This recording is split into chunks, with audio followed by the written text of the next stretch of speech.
Master Tavern Keeper's History of the Old World.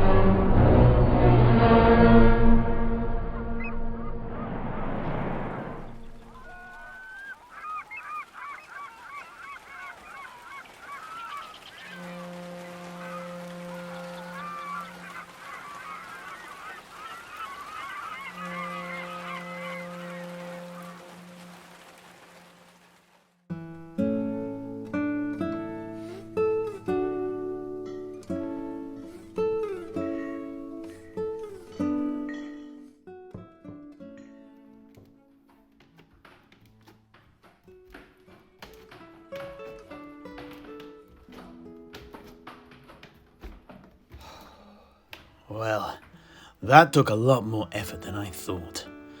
For young'uns, the neophytes sleep as deep as octogenarians. Yeah. I was going to splash water on their faces, as my grandpapa used to do to me, but I think your idea was far gentler and probably more effective. Well, when I used to work at Old Goldbeard's standing room in Skeggy, we would sometimes have lock-ins for members of his former crew when they were in dock.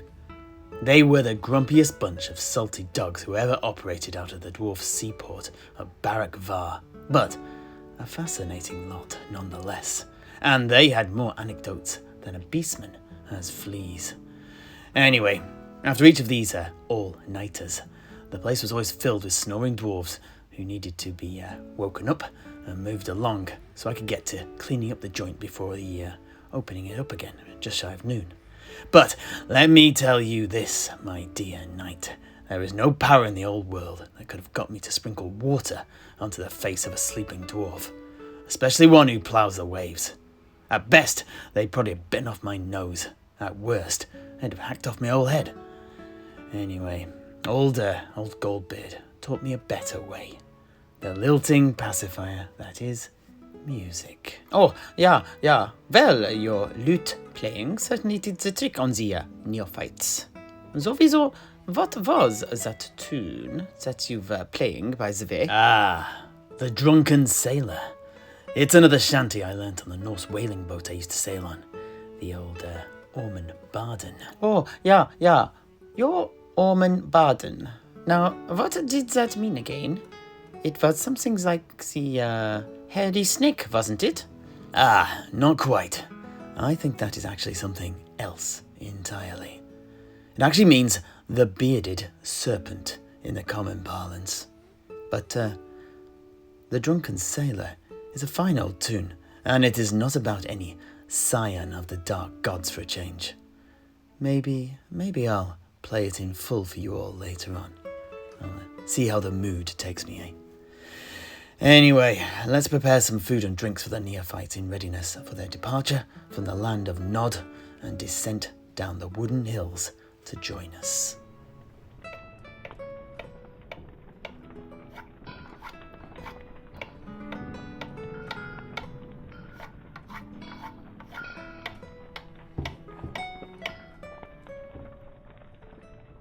Here, Sedrik, can't you get that fire burning any fiercer? It's silly chilly in here. Oh, well, the ashes from my bloody clothes that you burnt earlier are clogging things up here in the fireplace. Well, why don't you rake them out then? Oh, I would. But where's your rake and yoke? My what? I see. Sorry. Yes. I used it to spread the Skavenbane around the main door earlier. I must have left it outside. I'll go grab it.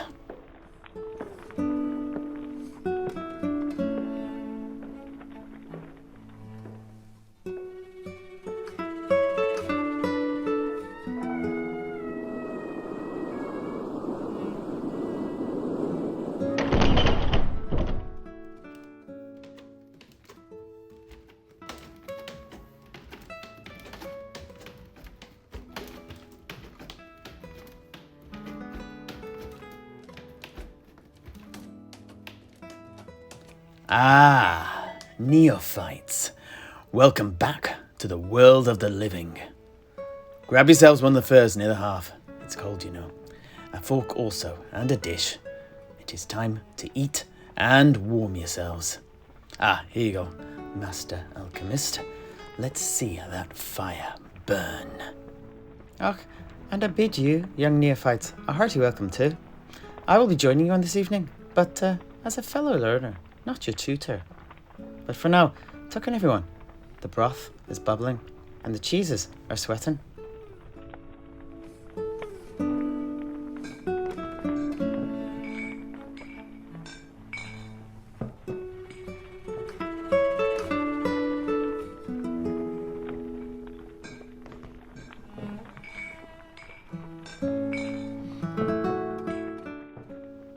Right then, everyone. I would say that you've all broken your day-long fast with aplomb.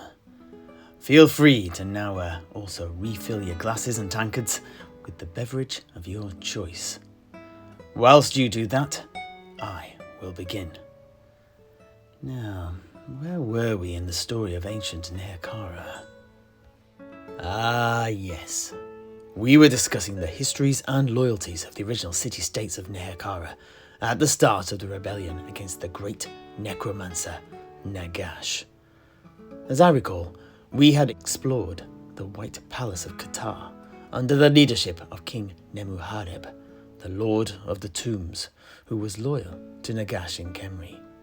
Next, we spoke at length about the powerful city of Numas and their twin priest kings, Seheb and Nuneb, who were also ostensibly loyal to the usurper.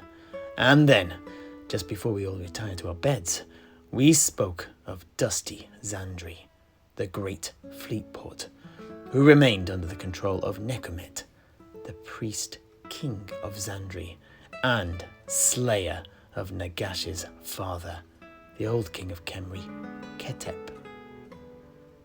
Nekomet had paid lip service to Khemri until the trade and tax dispute had sparked off a fight between him and Khetep. But after this, he returned to, again, ostensibly being loyal to Khemri. However, this state of affairs was not to last. However, before we move on to the other cities and then onto the war itself, I feel it is worth doing a brief overview of the line of succession that led to the bloody ascension of Nagash, as this too intimately involves the priest king of Zandri, Nekomet. Oh, yeah, please, continue. Well then, let us begin with the original patriarch, he who brought his family to power, Khetep, the king of Khemri and the father to Nagash and Thutep. Nagash was his eldest son, and Thutep was the younger sibling, but it was he who would be king first. It was traditional. I shall come back to the reason for this in a little while, though. Now, if you recall, Khetep was both the vizier and regent to the infant son of Queen Rasut of Khemri after the suspicious death of her husband, the old king, and all of his heirs in the war with Numas. Indeed, it was she who had defended the city against the Scarab king of Numas when he had attempted to capitalize on the power vacuum that should have been precipitated by the loss of their leader by attacking the city directly, only to find no such vacuum and an implacable foe in the Ascendant Queen. It was then this failure that resulted in his own assassination by persons unknown from within his own ranks. Soon after, however, Queen Rasut too died suddenly, and her infant child followed. The official records say he died of a fever following his mother's death, although elsewhere it was rumoured that the ambitious Khetep had orchestrated both fatalities, if not actually murdered them himself, in order to assume power. Ugh, he sounds just like another Macbeth, an eager seeker of power through murder. I agree, and much like your King Macbeth, Khetep immediately took up the reins of power upon the boy's death, beginning the Third Great Dynasty. Oh, and neophytes, do not look so confused by this Macbeth character we're obliquely referencing here. We are simply referring to the eponymous villain of the famous play, The Tragedy of Macbeth. But our Master Alchemist here can give you all the details of that tale. Another time though, eh? Anyway, back to Khetep. Soon after taking the throne, he also took a wife called Sofa, a well-known beauty who barely seemed to age. She bore the priest-king children, although we do not know how many. Infant mortality was high at the time, you see. But, irrespective of this, at least 2 survived into adulthood, and they were Nagash and Khetep. But, before his succession had even been secured by the birth of his 2 children, Khetep began taking his first steps towards becoming one of the greatest priest-kings in all of Nehekharan history. This started with the building of a great pyramid in the necropolis of Khemri, known as the House of Everlasting Life. The project took close to 25 years, and 1 million slaves and workers toiled in its construction. Its role was, of course, to act as the resting place of the king upon his death, but such was its grandeur, it also was meant to impress the priest-kings of the other cities and show them that Khemri was once again waxing, and they should be fearful.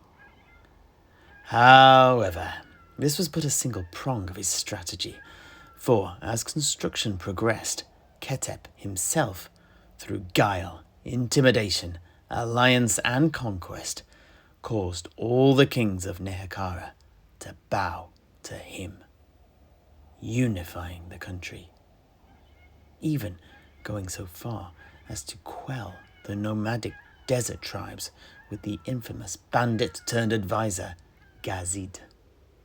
And so, after all this, a period of great stability and prosperity began for Nehekhara, although, in particular, for Khemri herself, as her coffers began to fill with tribute and tax revenue.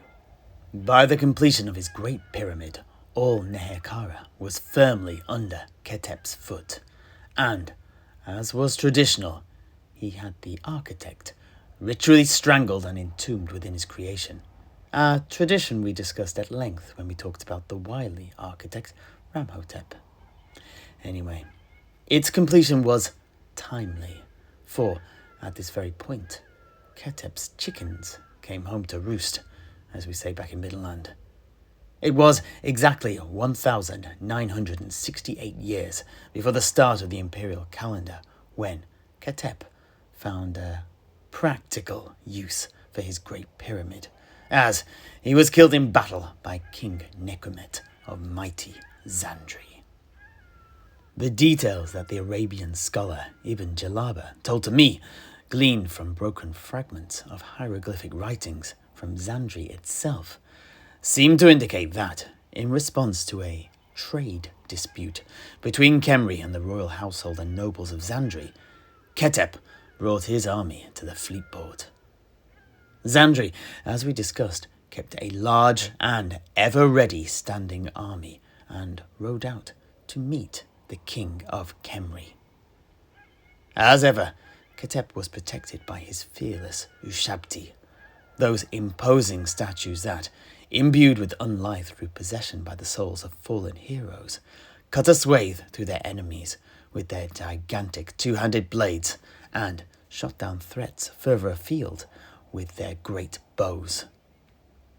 The Ushabti that guarded Khetep were known as the Blessed of the Gods, and well had they earned that moniker, for each was a hero who had died in the defense of the city of Khemri. Necromancer, the king of Zandri, was not unprotected though, and it was the role of the Zandri Eternals, the elite regiment of Royal Tomb Guard from the city's army, to act as his bodyguards. And in this they too excelled. In the battle, slaughter and bloodletting wash around them. The two leaders tore through the enemy's ranks to reach each other.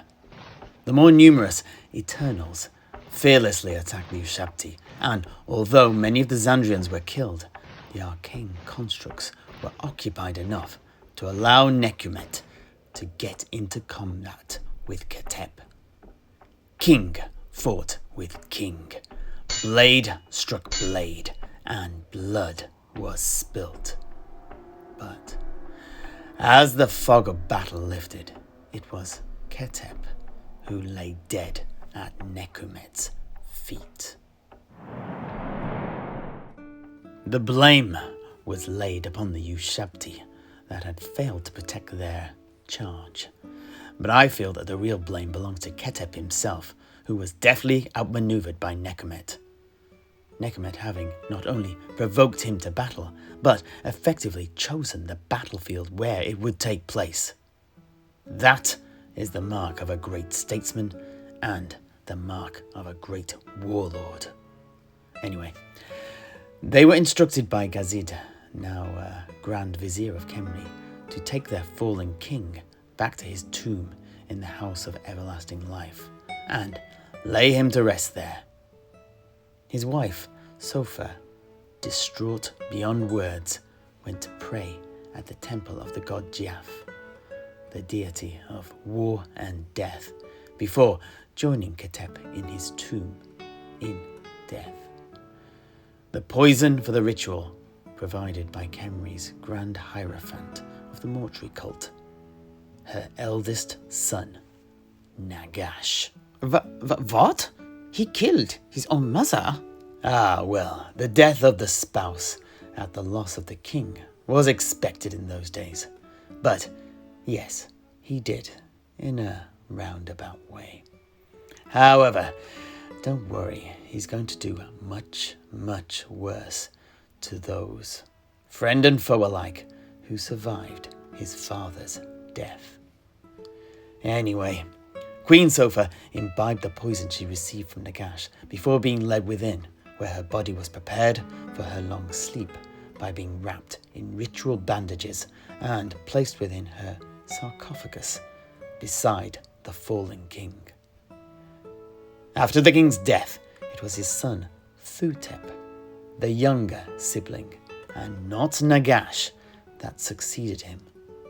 This too was traditional, but still, it was something that would come to eat away at the black heart of the high priest, as Thutep demonstrated that he was not up to the task.